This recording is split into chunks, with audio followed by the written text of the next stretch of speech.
Parliament సభ్యులు శ్రీ తంగెళ్ళ ఉదయ శ్రీనివాస్ గారు.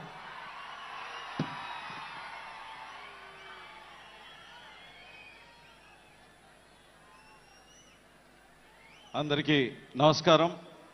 వేదిక మీద ఉన్న పెద్దలందరికీ, జనసేన పార్టీ అధ్యక్షులు పవన్ కళ్యాణ్ గారికి, అలాగే ఈ 12వ ఆవిర్భావ దినోత్సవానికి వచ్చేసిన జన సైనికులకి, వీర మహిళలకి, రెండు రాష్ట్రాల నుంచి వచ్చిన కార్యకర్తలందరికీ కూడా నా హృదయపూర్వక నమస్కారాలు.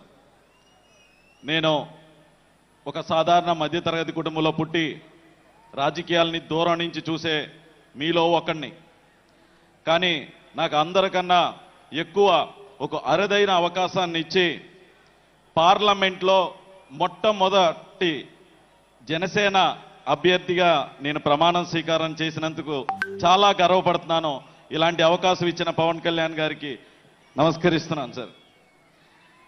అలాగే పార్లమెంట్కి పంపటమే కాదు, అక్కడ ఏం మాట్లాడాలి, ఎలా మాట్లాడాలి అనేది కూడా ప్రతి సెషన్స్ ముందు నేర్పిస్తూ, మనకింత మెజారిటీ వచ్చినందుకు మనం ఎంత బాధ్యతతో పనిచేయాలని మాత్రం ప్రతిసారి చెప్తూనే ఉంటారు.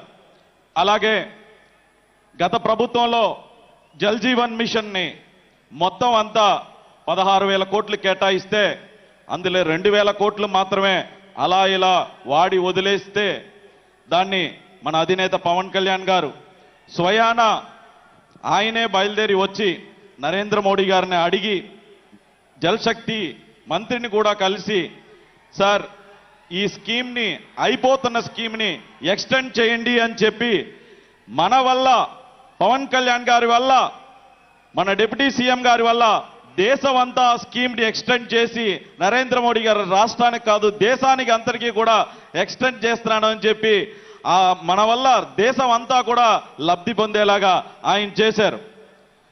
నేను కూడా మీకులాగే మన సార్ స్పీచ్ కోసమే వెయిట్ చేస్తున్నాను. సో దానికోసం ఎక్కువసేపు మాట్లాడకుండా ఇప్పటం స్టేజ్ మీద మన అధినేతను చూశాను. ఒక వేటకెళ్తున్న సింహంలా కనిపించారు. ఈరోజు స్టేజ్ మీదకి వస్తున్నప్పుడు చూశాను, గుంట నక్కల్ని వేటాడేసిన సింహంలాగా వచ్చి ఆ ముఖంలో ఒక చిన్న చిరునవ్వు, అదే గంభీరం అలాగే ఉంది. మీరు ఒక్కసారి క్లోజప్ లో కనుక చూస్తే అది క్లియర్ కట్ గా ఒక సింహం గుంట నక్కల్ని వేటాడేసి వచ్చిన, రాష్ట్రాన్ని ఇబ్బంది పెడుతున్న గుంట నక్కల్ని వేటాడేసి వచ్చిన ఒక సింహంలాగా ఉంటారు. సార్ ఎప్పుడూ కూడా మీ వెంటే ఉంటాం, మీరు చెప్పిందే చేస్తాం, మీరు అప్పచెప్పిన బాధ్యతల్ని తప్పక పాటిస్తూ ఈ అవకాశాన్ని ఇచ్చిన మీకు హృదయపూర్వక నమస్కారాలు చెప్తూ సెలవు తీసుకుంటున్నాను. ధన్యవాదాలు.